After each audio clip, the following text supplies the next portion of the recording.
because of you, all I wanted to do is follow you. I'll keep singing along to all of you. I'll keep singing along.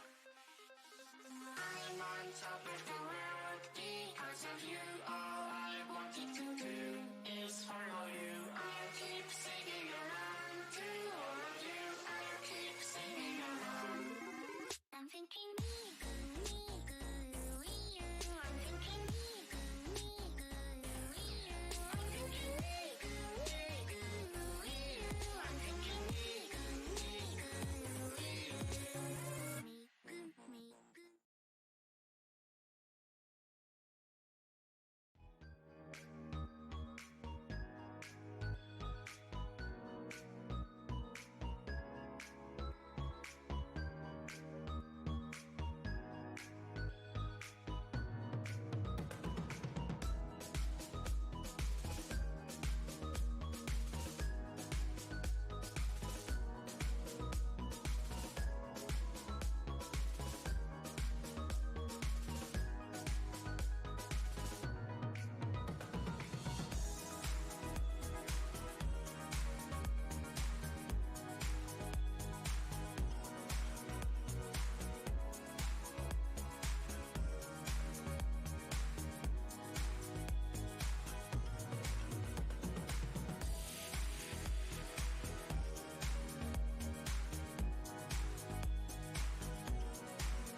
Can you see the stars align? A night like this can never rewind. Can you hear the wolf cry out to the light? A night like this has never shined so bright.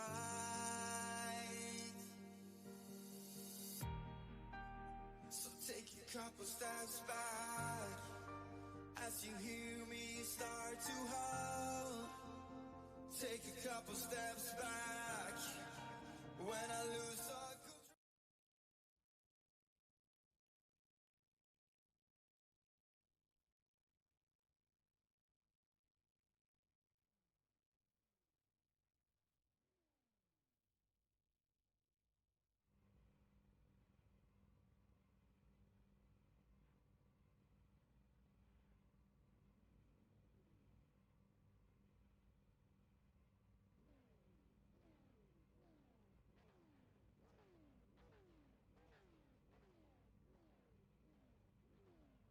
Live from the Mount Panorama circuit, it's round 3 of the ARC's Race of Champions, AROC. at Mount Panorama. I'm Rick James, joined by our resident Australian, Mitchell. Welcome home, my friend. Welcome to Bathurst and the Mount Panorama circuit. Jeremy Brio and Elliot Longenecker start us on the front row for round number 3. Rick, thank you very much. It's a pleasure to be here. And Bathurst, Mount Panorama, we're going to talk about it. It is going to be an electric race around the mountain. And as I always like to say, who's going to conquer it today? You were talking earlier, Mitch, and you were telling us this is a wild enough racetrack to drive in your own car, let alone one of these 2014 V8 supercars. But these drivers have lined up and accepted this challenge. What makes this such a difficult racetrack? Well, it's just, you've got to remember one thing. This is also, it's technically a street circuit as well, because it's a real life, really road circuit. So it's always real road cars on it each time. But Rick, I think we're about to get underway in a matter of moments. So Ready. I think it's going to be good. Lights are on. 2, 3, 4, 5 lights up. 5 lights down. We're racing at the mountain. Round 3 of AROC is on. Into Hell Corner, Mitch. They call it that for this very reason. And funneling out, everyone makes it through. No, they don't. Tom Sears goes around out of 1. A simple spin out of Hell's Corner there at turn 1. And reasonably clean at the start there, Rick. Reasonably clean. But everyone going up the mountain right now. Jeremy Brio already with a 2.8 second start headed up the mountain. There he leads in his yellow Commodore. The white car of Elliot Longenecker behind him, followed by the maroon, and John Honeybrink goes around. Doesn't get tagged, but keeps it moving on the way up the hill, now headed through. And I haven't learned these corners yet. Mitch, you probably know this track a lot better than most of us Americans, but they're still headed up the hill towards the Dipper, I suppose. Yes, it's well, where Jeremy Brio right now is we're at McPhillamy Park. There's a lot of corner names around here, Rick, so I totally understand the corner names. It's a bit of a challenge because there's 23 of them, and there's so many corners around here. That's the tough part of this circuit. 2-minute 10 lap times these guys will be doing, and the number 25's just gone into the wall. And we spoke about before, these cars, when you're in the wall here, boy, you hit hard. These cars are made of very, very light aluminum, or as your people would say, aluminium. Terry Gabbard down through the Dipper. You can see Mitch, he's already missing his hood, but he's still on the attack to Sam Roberts. Almost gets into the wall and into this incredibly long straight they call the Chase. Yeah, the Conrod Straight. For those of you at home that might not know, back in before 1987, this was just a straight. There was not a chase at all before the World Endurance Championship came here. And yeah, it's now the Chase, and it's one of the most incredible corners in the world. This has to be one of the most feared circuits in the world as well. Brooklyn's Nick Pressey goes off the racetrack, as does Daniel Roberts in that rose-colored number 30 car. Cody Riggs also making contact through those 2 subsequent corners under the Armor All Bridge, headed into Murray's Corner and back onto the main straight, Mitch. This first lap claiming a lot of drivers. Yeah, a lot of drivers struggling. A handful of drivers at the moment struggling for this first lap, but everyone clean at the moment, trying to get underway on their second lap, keep it out of the wall as best as they can. But our race leader Jeremy Brio is just gone. Brio out of this world gone. The 7-4 in practice earlier today, Mitch, he said he broke his wheel. He said he turned it so hard coming through the Dipper that he just heard something snap, but he might have loosened it up a bit, because here he is leading by 6.5 seconds over Georgia's Cody Pennell, and then it's another 11 seconds, to Terry Gabbard in third. Coming into this race, Mitch, Gabbard sitting second in points, 14 behind Riley Dunn. Dunn not present tonight. He's going to lose that points lead. It's going to be a big shakeup, and we're only 2 laps in on the mountain. There's still a long way to go here at the moment. Everything to play for here right now in the points. And here at the mountain, anything can change in a matter of seconds. Looking at this battle right here for that 5th position, Stephen Downton, 1.5 seconds behind Brooklyn's Nick Pressey, headed through the Dipper and the S's right onto that Conrad straight, riding along with Downton. Watch the speed climb out of this corner. Mitch, you could say this is one of the most... There goes Terry Gabbard, who's crashed right as he goes through that final left-hander onto the straight. Downton with a great maneuver on Pressey. Yeah, few corners there, and Downton now is looking for the move, and he's got it done.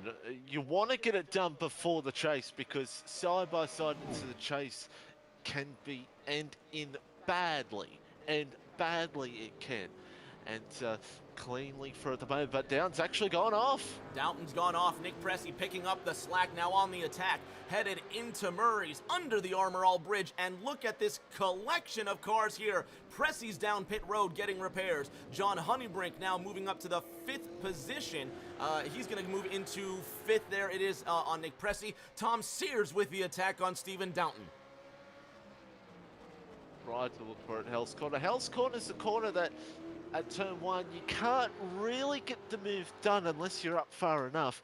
And he might try to look here, coming up towards the top of the mountain, if he possibly can. You can get that opportunity, so you can ride along with that car up ahead. The brilliant lime-collared of Massachusetts, Tom Sears, on the back end of Stephen Downton. If you've recently tuned in, welcome to New South Wales. Welcome to the Mount Panorama Circuit. It's the, I believe, it's the inaugural race for ARCs in Australia, at least on iRacing at least, and on the Mount Panorama Circuit. You're looking at Tom Sears chasing Stephen Downton up the hill. What happened to Downton, Mitch? He's gone around. 3rd place, Stephen Downton just got spun, headed up the hill here. It looks like this was coming out of Reed Park into Frog Hollow. I think he's made a bit of a mistake at turn 4, which we'll call the cutting, and he's just out of it. He's just lost it, gone. And that's a shame for Downton. One more look, that periwinkle number 54. You can see those brake lights flashing through. Downton going up the hill, just gets a bit squirrely. Looks like he got just a bit too eager on the gas, and now he's got some front end damage. The white number 25 of Elliot Longenecker now on the attack, chasing down Downton for 5th. Yeah, for Downton, as you saw, yeah, it was just coming out of the cutting there, just lost it a little bit. Very easy to do with these cars, I can tell you that right now. Mitch, you actually have driving experience on this circuit, and let's bring up the track facts. For those that don't know, Mitch mentioned it earlier, these are public roads. When it's not a racetrack, there goes Downton into the wall, and he's just given up. 5th to Longenecker. But these are very much public roads, and now, Mitch, you've got the experience. Are they normally this narrow as well? Obviously, they don't expect people to go this fast down them. Oh, well, well, while we're here, I may as well tell you quick. So I went down the chase. I can tell you the police here have caught a few people in real life going fast down the chase. So it has happened before. But I can tell you this right now, it is very narrow. And if you'll have a look down, when they're up the top of the mountain, we might get a shot of it a little bit later on, and they're coming down the mountain from the Dipper, it is absolutely incredible. And I see you're on board with Jeremy Brea right now. I'll show you right here. When you come to the Dipper, you literally can't see the road down ahead in real life. It's unbelievable. And you just sit there and think, how can race car drivers do it? And especially our drivers here tonight, how can they do it? It's absolutely unbelievable. You have to get it absolutely right and just hope that you don't go steam straight ahead. Out of that final corner through that Dipper, Jeremy Brio now down the Conrad straight into the chase. The speed climbs. He goes faster and faster in his banana-colored number 74 Holden Commodore. 164 the numbers flashed up the hill under the Fuso banner. 170, 171, 175. And he lets off mercifully, headed down that Conrad straight into the chase before Murray's corner. 175 miles an hour. Was that Tristan Catania that had just gone around? No, it may have been one of the Roberts, and it was. That's Samuel Roberts in that hot pink car there, and that's his brother Daniel Roberts in the hot pink car. Samuel Roberts in that off-white Ford Falcon with no rear end. Here comes second place Cody Pannell through Murray's Corner, and it's been a very eventful first 5 laps at Bathurst, Mitch. There's been cars absolutely everywhere, but I think things have stayed steady for now. I think we know who's going to be up the front for a bit of this race, but the other placings could change. We'll have to wait and see. Massachusetts' Tom Sears with a 10-second advantage over John Honeybrink in that 4th position. There's Honeybrink in that midnight blue colored number 20 Ford Falcon. Being that this is Bathurst, Mitch, of course the GM versus Ford rivalry is one of the biggest features of the 1,000-kilometer race that they have here. What side do you sit yourself on? Well, GM side, I have been on the GM side pretty much all my life, really. But that's the thing about Australia. If you're a motorsport fan around here, you're either on the blue or the red side. That's what it's always been about, especially for Bathurst. It's just one of those things. I know over there in the US, you might not have that in a way, but here, that's what it's always been about. I mean, the Holden-Ford rivalry in the real-life manufacturing of build real race cars, it's not as great anymore, unfortunately, but it's still there. It's still there, the passion, and it always will be. And, of course, we let the passion go here tonight, as we see Terry there. Terry Gabbard, the Ohio pilot, ahead of Greensburg, Kentucky's Cody Riggs, and there goes Gabbard off the track, plowed into by Cody Riggs. Both cars now motionless on the front straight out of Murray's Corner, headed into Hell Corner. One more look. You saw Gabbard had lost control out of the chase. And have one more look here, Mitch. It looks like he might have just gotten a little too happy with the right foot. Yeah, it's coming out into Murray's Corner, a little bit gone, and he's just come back on circuit. Luckily, could have been more cars behind, but only one car behind, luckily. So, but those 2 cars have gotten back going either way. Smoke billowing out of Cody Riggs' slate-colored number 3 Holden Commodore as the sun starts to set behind the hills at Bathurst with 10 circuits remaining. Jeremy Brio ahead of Cody Pannell by 15 seconds. New Jersey's Tristan Catania sitting in the 11th position in that mauve-colored number 48 Ford Falcon. And for those of you who are fans of those manufacturers, looking on that left side, you can see it is well, I was going to say Chevrolet, but it's Holden, isn't it? It's Holden Ford, Ford. Your top 5, Jeremy Brio, Cody Pannell, Tom Sears, Nick Pressey, John Honeybrink on the back end of that top 5, Mitch. Yeah, and I don't blame you, Rick. It is, well, it kind of is Chevrolet, but it is Holden. But, yeah, interesting to see how this is all playing out here at the moment. Jeremy Brio's just carving through lapped cars here at the moment, and it's just driving superbly. Mitch, superb is one thing. I mean, looking at these points, Brio comes into tonight 3rd in the standings, only 3 off from Terry Gabbard, and with Riley Dunn's absence, with coming to 9 laps to go, Jeremy Brio is poised to take that top spot in the standings. There's Kentucky's Cody Riggs, who is nothing but a smoke show in front of the leader, and Tristan Catania. No, that's not Catania. Is that Honeybrink? No, Honeybrink is down pit road. Can't tell who that is. Oh, that's Downton. That's the periwinkle car of Stephen Downton in the 54. And looks like race timing was a bit just off here. We expected a little more light in this race, but we'll still be able to tell the cars by their distinct coloration. But absolutely, Mitch, he's carving through this field. Brio is doing just a sublime job in the lead. But drivers are starting to come down pit road here, and given that this is a very grippy racetrack, Mitch, is it better to have fresh tires right off the bat, or do you want to have a bit of a couple of laps of wear on your rubber? Well, around here, absolutely. You want to get the absolute minimum with your tires. Fresh tires will always be beautiful at the start, but yeah, it's going to be interesting to see what these guys will do for the rest of this race. What Jeremy Brio's going to do, I think he's just going to sit out in front, do lap after lap, and you might not see him pit till the end of the window, possibly. We'll have to wait and see, but a lot of these guys decided to take the pit stops, maybe because they've had a couple of hits in the wall, but they're going to keep on going strong in this race, and that's what we like to see. We are coming up to the competition caution. Jeremy Brio will soon collect that yellow flag. You're looking at Daniel Maddox chase John Honeybrink up the hill to the very top of the mountain, Mitch. He's out of Quarry Corner. It looks like they're going through Solomon Park at the moment. Yeah, they're going to Solomon Park. It is...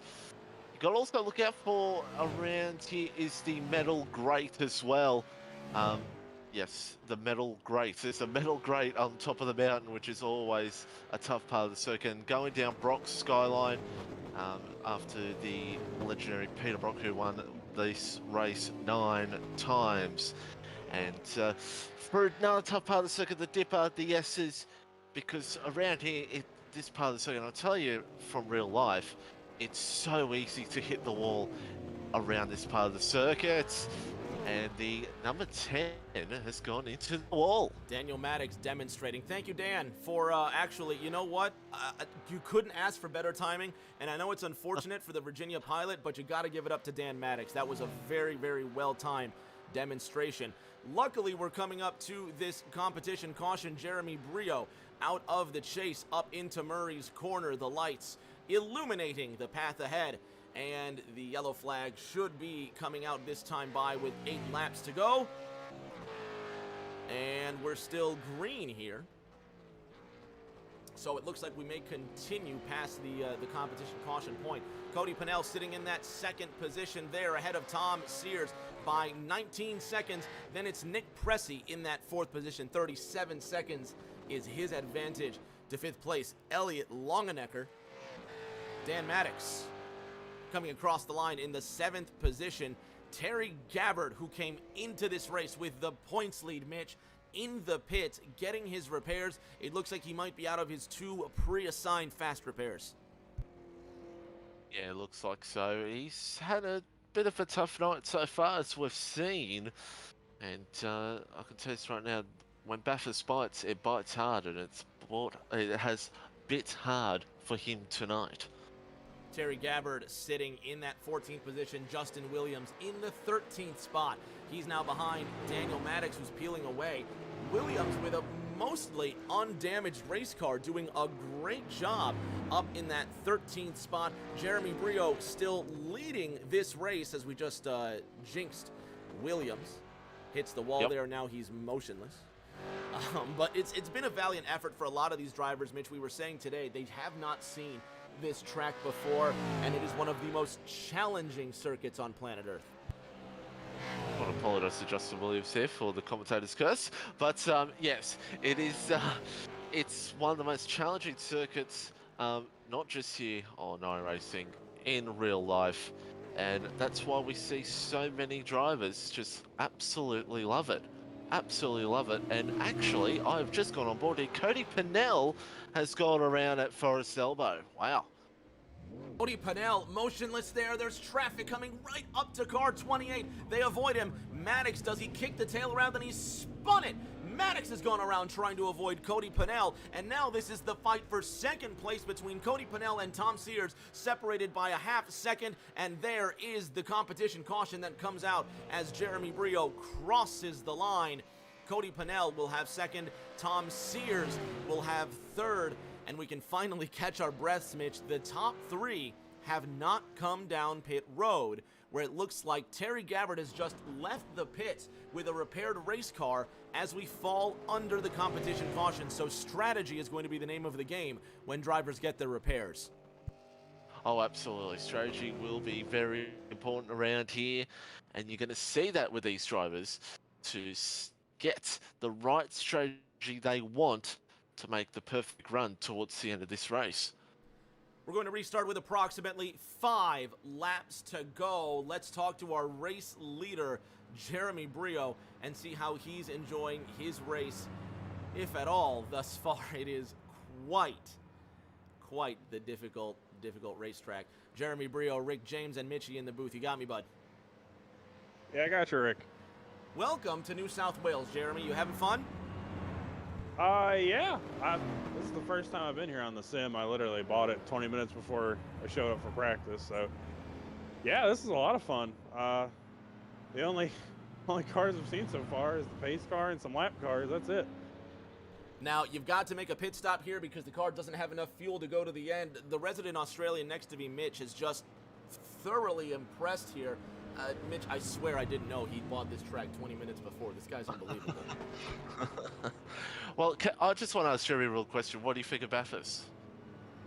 I mean, I'd love to come here in real life and watch a race from up in the hills up here because this is an amazing track. Like, going up through the hills is pretty cool, but I think the coolest part is when you get to this little part over here where the trees part, and then you come down the hill. It's just an amazing view, and then never mind, you got walls on either side, and you're trying to get the most out of the car while you're doing it. So it's pretty incredible.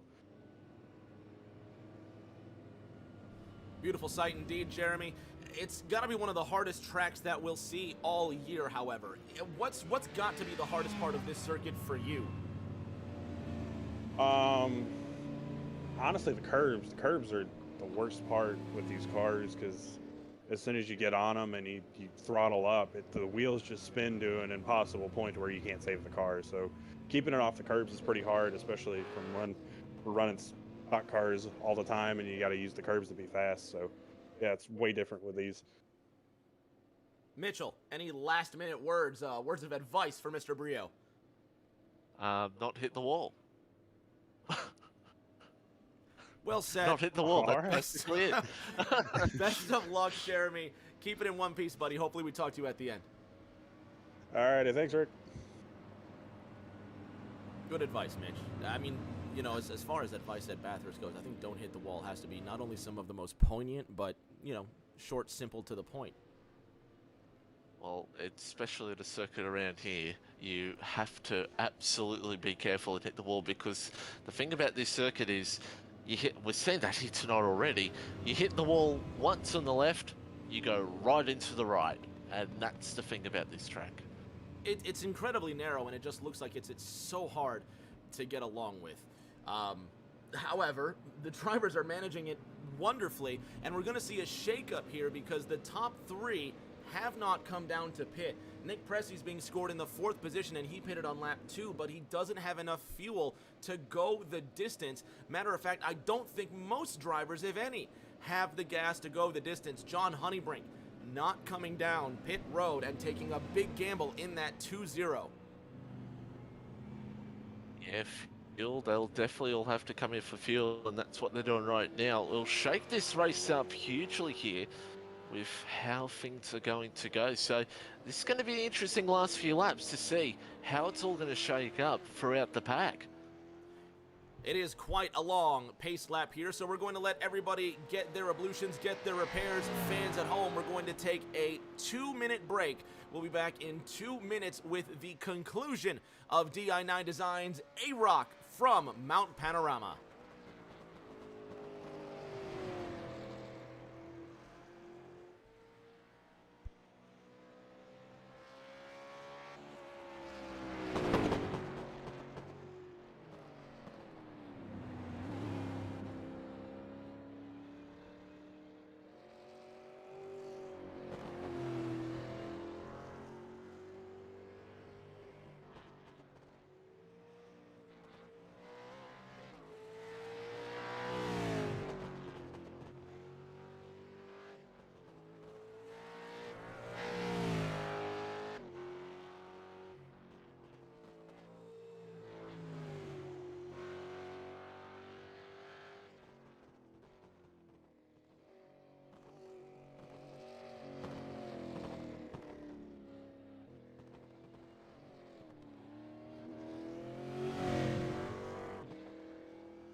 Back with you from the waning light at Bathurst Mount Panorama Circuit. Rick James and Mitch back in the booth with you, watching Tom Sears fourth in line as the drivers come around. It looks like everybody's going to speed off and get back in formation, Mitch. We're going to have a 4-lap shootout to the finish. Let's see if we can drag Tom Sears in here and see how his race is going thus far. Possibly, maybe not. But yeah, it's going to be a good run to the finish, it will be. Once this pace car lights go out, going to be a fascinating run to the checkered flag. Tom Sears, Rick James, and Mitchie in the booth. You got me, buddy? Nope. Let's try one more time. There we go. Tom Sears, Rick James, and Mitch. You got me? Hello? Tom Sears, Rick James, and Mitchie in the booth. You got me, buddy? Oh, yeah. What's going on? Hey, what's going on, buddy? You're leading this race. It's going to be 4 to go when you get the green flag. You got a chance to win? You know, Jeremy's really fast. Cody's, I think we're about the same speed-ish. But you know what? It feels good to be back in the race after spinning out on the first turn from the entire field. What's it like whatever happens next, I just hope I don't wreck. No, what's it like with this waning light? I know there's a lot of cars behind you, but is it difficult driving out here with a dark racetrack? You know what? I was not even noticing it as it was transitioning. We were just driving, so I was just kind of focusing on the track, and I didn't really notice it got dark out until the caution came, to be honest. Well, you've got half a lap to go here, Tom. What has been the most difficult part of the racetrack for you? I guess turn 1. Hell Corner. It's called Hell Corner for a reason. We saw you go around on the first lap here, but it would be a great redemption to see you come back and get at least a podium. You come into this race tied for 9th with Donald Ray with next week's race at Michigan. Where's your strongest part of the racetrack? Where do you say you have the most opportunity? I would say I feel like I have a lot of speed in the top side of the track going up the hill and kind of over the hill and back down. That's where I feel happiest right now, but we'll see. I mean, Jeremy's really fast, so I'm trying to hold him off without blocking the track too close. Just try and race clean here and get a good finish. Mitch, any advice for Tom defending the lead from the race's fastest driver? Well, I think for the best thing for Tom to do is get that best run at the top of the mountain, because I think Tom will know if Jeremy gets a run right here at Conrod, it might be game over. Say that from experience. That doesn't sound like the most confident chuckle. We're not trying to jinx you, Tomo. Best of luck, though, man. No, we're good. I just don't want to wreck. Thank you, guys. Yeah. No, we're on Tom. Exactly. Hopefully we talk to you at the end, buddy. Good luck. All right, see you. Mitch, if we just put the curse of the commentator on him, I'm gonna feel so bad. No, I'm actually hoping for a great finish here, Tom, able to hold him off, but we'll wait and see. We've got an exciting finish coming up right now in the darkness. You know, again, I didn't exactly plan for this race to finish in the dark, but nevertheless, here we are. I just wish it was a bit more lit in every sense of the word, but it's about to be, as Tom Sears leads Jeremy Brio in row number 1, Cody Pennell sitting in 3rd, Elliot Longenecker in 4th, Nick Pressey holding down that 5th position. 4 laps to go, almost 16 miles of racing as the Porsche 911 pulls off of the straight into Murray's Corner. Mitchell, it's Tom Sears and Jeremy Brio fighting it out for the win. Tom going right on that curb, getting himself ready for the exit. And we're back underway, green flag, and Jeremy Brio's going to already try to look for the move here at turn 1, but Tom Sears needs to hook it in there, and he does. And we're going to go up top, and down there's carnage behind. I think that's Cody Pennell in the wall. Wow. Cody Pennell, the maroon-colored number 28 Ford Falcon, takes a spin. There goes the cars just flying past. Brio gets around Sears through that straight up the hill, Mitch. Gets it done superbly. He had to do it going up to the top of the mountain, and he did that beautifully. A great move round the outside, gets it done, and will move off into the distance as Tom Sears will have to sit back in P2. 1.5 seconds and growing now, and a couple of cars have gone around. That looks like Terry Gabbard might have been involved in that one. Stephen Downton way too fast into what appears to be a hell corner, and there goes the 10th place car. Tristan Catania goes for a spin up ahead. He's gone around. Cody Riggs now leading this, not leading this race. He's up into 7th. He's leading Daniel Roberts up the hill, and John Honeybrink in the number 20 Ford Falcon takes a big spill. Tom Sears, Mitch, 1.6 seconds behind. Nick Pressey, 2.4 seconds behind Tom Sears. Elliot Longenecker 4th. Cody Pennell in 5th. It's very close here all at the moment, and everybody trying to find the best possible chance of a move. Everyone going for it here in these final few laps to get the best possible position. The battle for 9th right now between Stephen Downton and New Jersey's Tristan Catania. Up this hill, getting to the very peak of Mount Panorama. 1.5 seconds the gap between them as Plainfield, Illinois' Stephen Downton wrestles his car up the hill through the dipper. Yeah, absolutely gotta go for it here at the moment.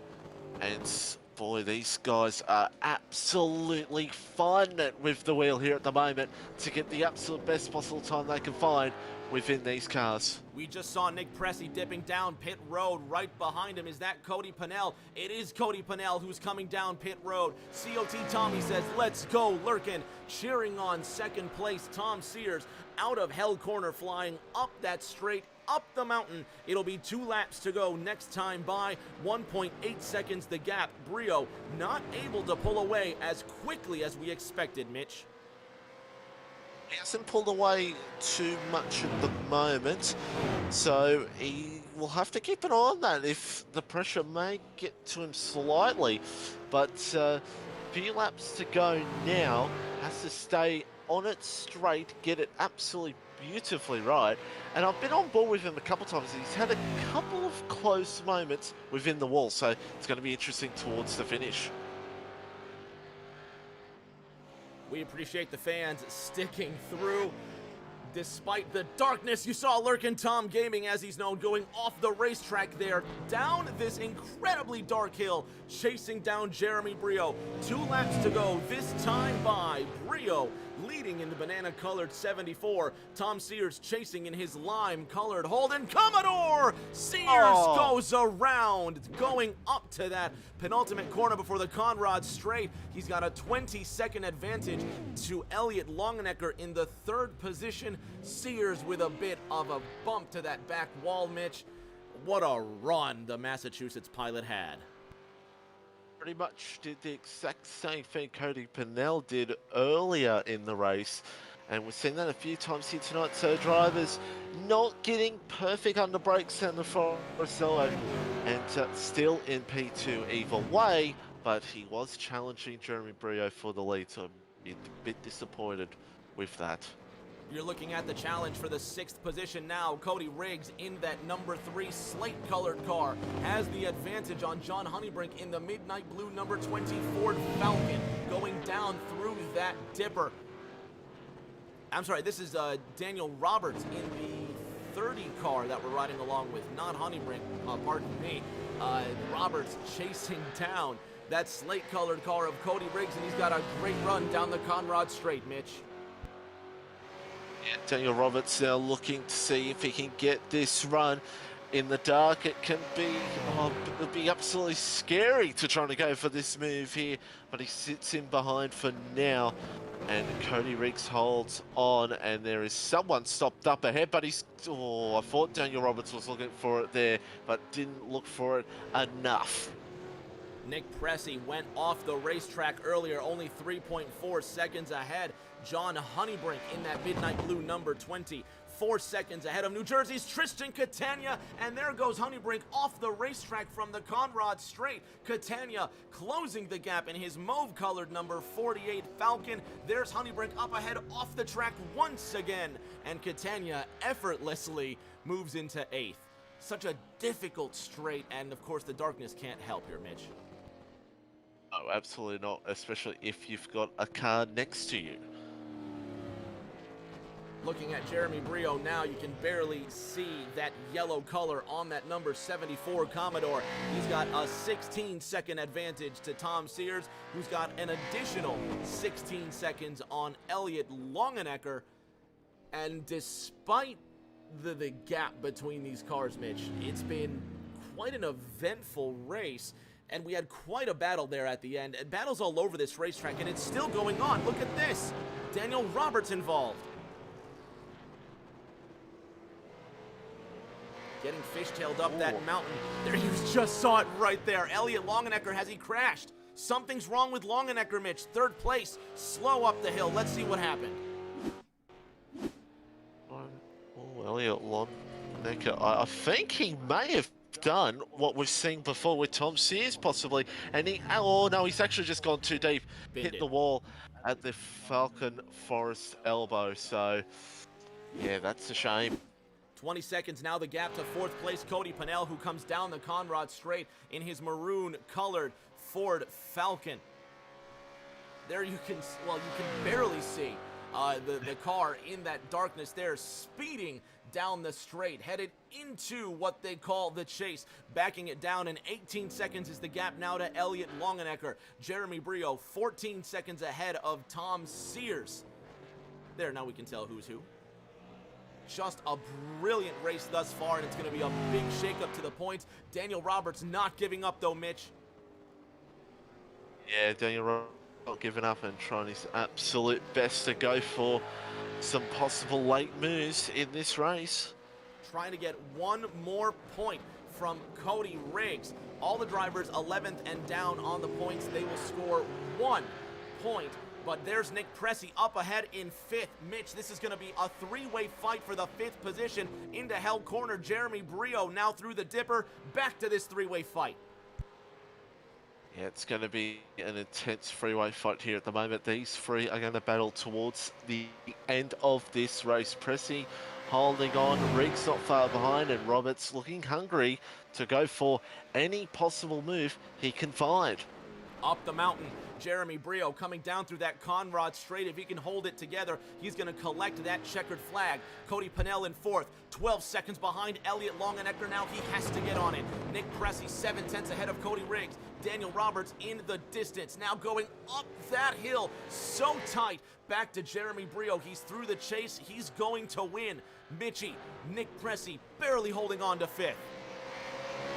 Just holding on for now. He needs a good run up the top of the mountain here at the moment, and then going down, because Cody Riggs behind and Daniel Roberts absolutely haunting him. That's a good word to use. He is just haunting him in that hot pink Ford Falcon. Pressey squeezes on the brakes now. Mitch, this is the hardest part of the track.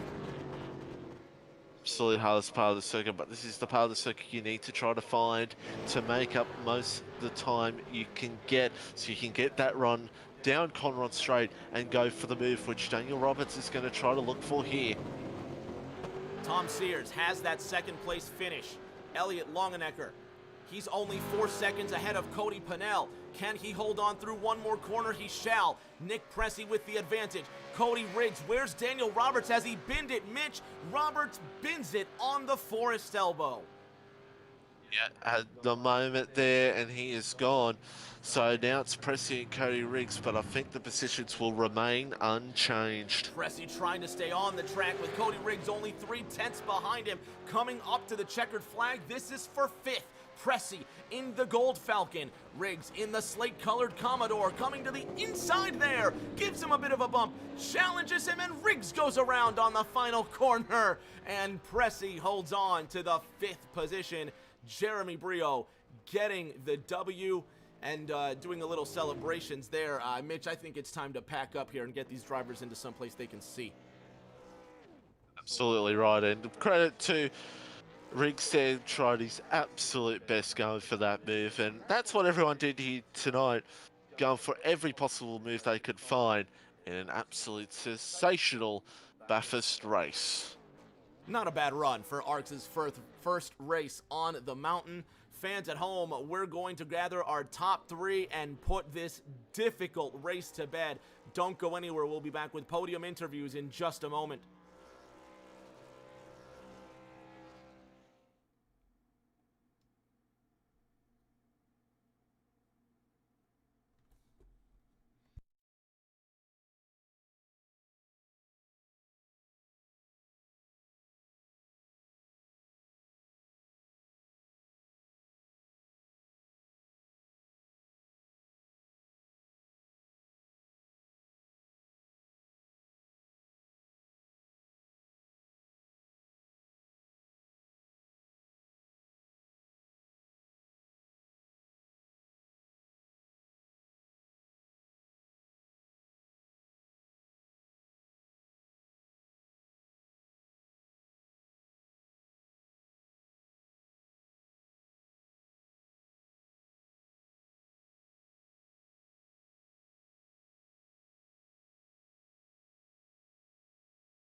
On the podium now with our top 3, an eventful race on the mountain.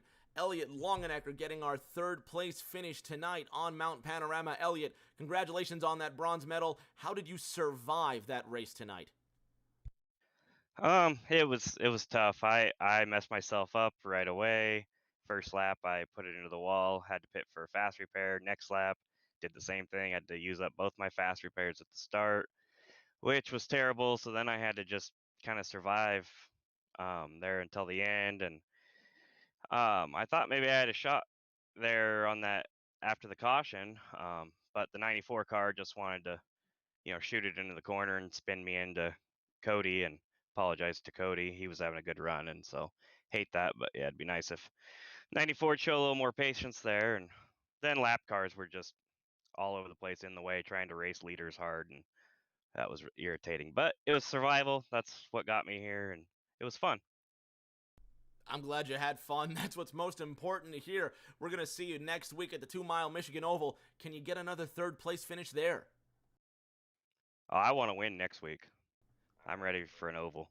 We'll see you there, what will effectively be a plate race for AROC. Congratulations on the bronze medal, El. We'll see you in 7 days. Thank you. Appreciate it.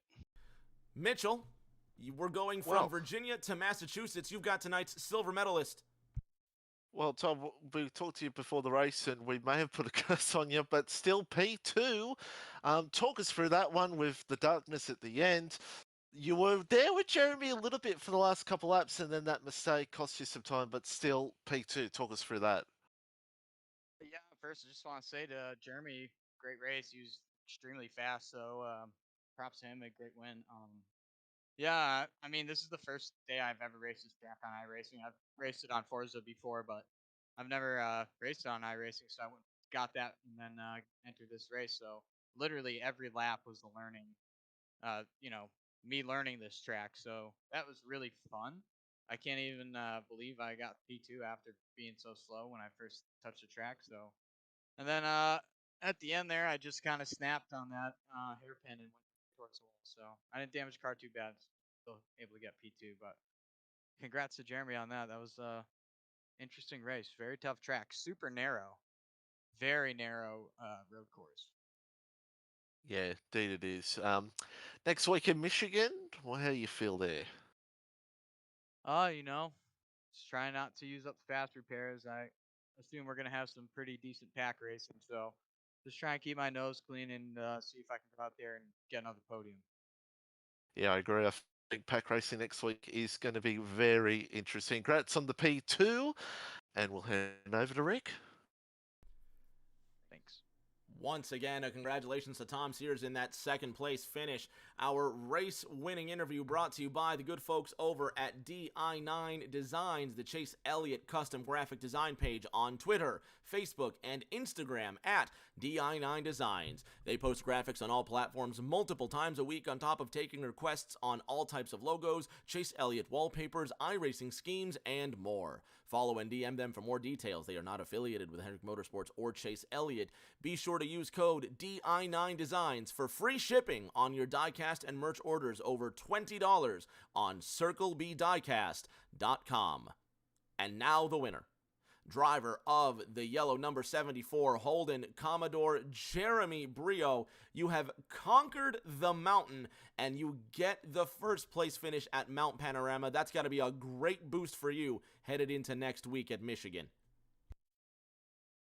Yeah, I don't know. I kind of wasn't expecting this. This was something different. I've never really ran this track before. I mean, I kind of got the same experience as Tom Sears with Forza, but that's it. So on an actual simulation, simulator, like this is completely different. Like from breaking points to the walls, like it's a lot closer on here than it is on Forza. So completely different. I'm glad I came out the other end. I kind of couldn't believe I was that fast, but it was really fun. And then on that restart, Tom was up front, and he figured it out because he was running with me, and then that it was unfortunate that he wrecked it. But other than that, I think it was a lot of fun. That's what's most important, is that you had fun. Now, the second most important thing is the fact that you've got your second win of the season. You have a 30-point gap over Elliott Longenecker headed into next week at Michigan. Can you get that third win and effectively get one step closer to the trophy? I hope so, but I kind of don't. I don't see it happening. If it's going to be a plate race, then it's going to be a complete crapshoot. Especially if everybody thinks they're going to have a chance, they're going to be making a lot of moves that they shouldn't be making. So I'm kind of expecting a Darlington 2.0 where I get wrecked 4 times in a row and then don't get to finish the race. We'll see in 7 days' time. Everyone's going to be on pins and needles. But for now, Jeremy, go ahead and celebrate. Congratulations on win number 2 this season. All righty. Thank you, Rick. Mitch, what a race. What a race. At Bathurst, it was absolutely superb. And I think the drivers had a good time. A scary time. A difficult Yes. time, but a good time nonetheless. Man, thank you so much for coming through. It's just the most fun when we get to share a booth together. I'm so glad you could come home effectively for your home race in V8 Supercars, man. Well, I hope to be here next week for Michigan, because Michigan next week, I can tell you this right now from experience, from commentating other places with supercars on an oval like Michigan, it's gonna, as some of the drivers said here on the interviews, it could end very badly. We'll see you in 7 days' time as well. For all the fans that came through, once again, thank you so much, because these broadcasts that we enjoy doing are not worth it and not possible without your patronage. Thank you to all the fans. Thank you to XRN Network for those 100 bits earlier. And thank you to everybody involved in the production, from AROC, ARCs, and all the way down to the folks at DI9 Designs. Until that next race, everybody, please stay safe. Do take care of each other, and we will